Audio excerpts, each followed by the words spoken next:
नमस्कार सतत प्रेक्षक हो.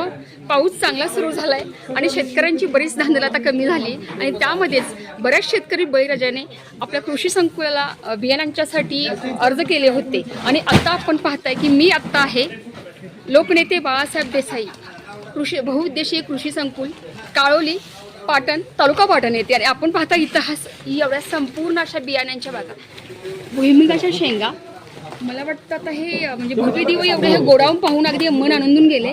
आपण आढावा घेतो इथं बरेच कृषी अधिकारी सहकार्य करतात. प्रत्येक बळीराजाची ज्यांनी ऍप्लिकेशन केलं होतं त्यांचे फोटो काढले जात आहेत. व्यवस्थित सगळा ट्रान्सफर व्यवहार आपल्याला इथं दिसतोय. अतिशय सहकार्य वृत्तीने प्रत्येक अधिकारी प्रत्येक कर्मचारी इथे काम करताना दिसतोय. आपण आढावा घेतोय आतापर्यंतच्या इतिहासामध्ये पहिला ऐतिहासिक निर्णय आहे. एवढं सगळं हे बियाणं आपल्याला दिसतंय तर काय नवीन स्कीम आहे राष्ट्रीय खाद्यतेल अभियान प्रमाणित बियाणे महाडीपीवर जेवढ्या शेतकऱ्यांनी ॲप्लिकेशन केलं त्याची आता तालुक्यातील टोटल 1497 लाभार्थ्यांची निवड झाली आहे. त्याचं 800 संपूर्ण 800 क्विंटलपर्यंत बियाणे प्राप्त झाले त्याची वितरण चालू आहे. तर आता हा संपूर्ण म्हणजे गोडाऊन मध्ये आता संपूर्ण साठा कितीचा आहे काय सांगाल? 800 क्विंटलपर्यंत 800 क्विंटल पर्यंत आहे. आतापर्यंत किती शेतकऱ्यांनी लाभ घेतला याचा काय सांगाल? 150 क्विंटलपर्यंत झालं आता 150 क्विंटल पर्यंत वितरण झालेलं आहे. अजूनही शेतकरी येतात. आपण पाहताय की अजूनही शेतकरी येतात.